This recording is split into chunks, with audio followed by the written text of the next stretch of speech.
Hi friends, നമ്മൾ ഇന്നിവിടെ ചെയ്യാൻ പോകുന്നത് മൈക്രോ ബ്ലേഡിംഗ് ആണ്. ഷേപ്പ്ലെസ് ആയിട്ടുള്ള ഐബ്രോ ഷേപ്പ് ആക്കാനും തിന്നായിട്ടുള്ളത് തിക്കാക്കാനും ആണ് നമ്മൾ മൈക്രോ ബ്ലേഡിംഗ് ചെയ്യുന്നത്. ഐബ്രോസ് ഡിഫൈൻഡ് ആകുമ്പോൾ തന്നെ നമ്മുടെ ഫേസിന് നല്ല ഡിഫറൻസ് ഉണ്ടാകുന്നു.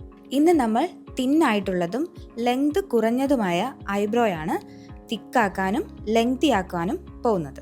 ഇനി നമ്മൾ പ്രൊസീജിയർ സ്റ്റാർട്ട് ചെയ്യുന്നതിന് മുന്നേ ഒരു 30 to 45 മിനിറ്റ്സ് ഐബ്രോയിൽ നമ്പിങ് ക്രീം ഇട്ട് നമ്പാക്കുകയാണ് ചെയ്യുന്നത്. അത് കഴിഞ്ഞ് പ്രൊസീജിയർ സ്റ്റാർട്ട് ചെയ്യുന്നു.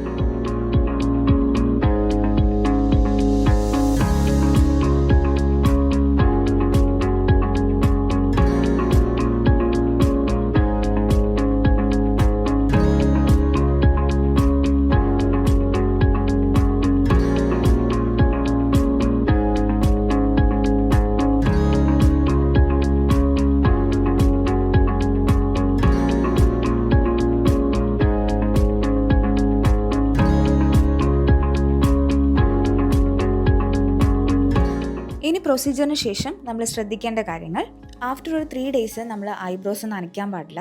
4th day മുതൽ നമുക്കിത് വാഷ് ചെയ്യാം. വാഷ് ചെയ്യുമ്പോൾ മുതൽ ഐബ്രോ പീൽ ഓഫ് ആയി തുടങ്ങും. അപ്പം നമ്മളായിട്ട് തന്നെ അത് ഇളക്കിയെടുക്കാൻ പാടില്ല.